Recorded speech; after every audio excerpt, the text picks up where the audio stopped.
Next in our series of podcasts on craft beer finance, we want to shift from the balance sheet, the income statement, and the focus on cash flow and start spending a little bit more emphasis on actually measuring profitability, including ways that we can kind of measure risk in your business, specifically financial risk, but also a mechanism to help measure the growth that your business can afford to do.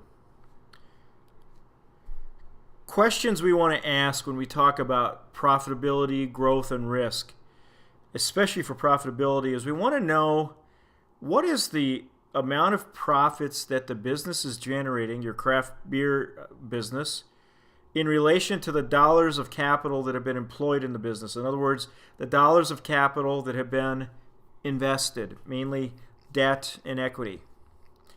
A second thing we want to do is we want to look at what are the drivers of profitability. In other words, what's causing our profitability to go up or go down?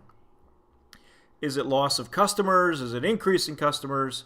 Is it higher pricing? Just what is that variable or variables that are having a change and the biggest change on profitability? When we start talking about risk, we'll get to looking at what's the relationship of business risk, which is typically thought of the chance that the business could go out of business, or at least the uncertainty in the business, and in relation to financial leverage, what the impact financial leverage can have on business operation. And then finally, when we talk about growth, we're going to present the sustainable growth rate, which is a measurement to identify how much can your company's sales grow in relation to its financing structure. So again, using the income statement from the craft beer company we've looked at a few different times. Again, this company is about $1 million in sales, earnings after tax of $100. We pay out some dividends and so on. So the key things to note here are the earnings after tax, which is $100,000, and specifically we're going to look at that in relation to the investment in the business. Now, when we talk about the investment in the business, we're usually talking about the balance sheet. Again, think of the liabilities and equity, the bottom portion of the balance sheet. Remember, liabilities are our obligations, the financial obligations of the firm that we have to pay to creditors, including banks, customers, and vendors and such, and the equity in the business. In other words, the money left over, assets minus liabilities, the money or at least the value that's left over for the shareholders. What we want to determine when we look at profitability is how much profit are we generating in relation to the investment in the company. Now, some people will look at that profitability in relation to assets. Some people will look at it in relation to the invested capital.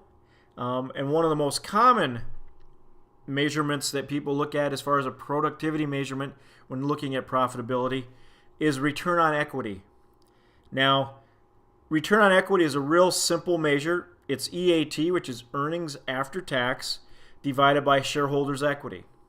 And if we use the example of 2014, where we had earnings after taxes of $100,000, and from the balance sheet on the previous slide in 2014 on December 31st, we had $550,000.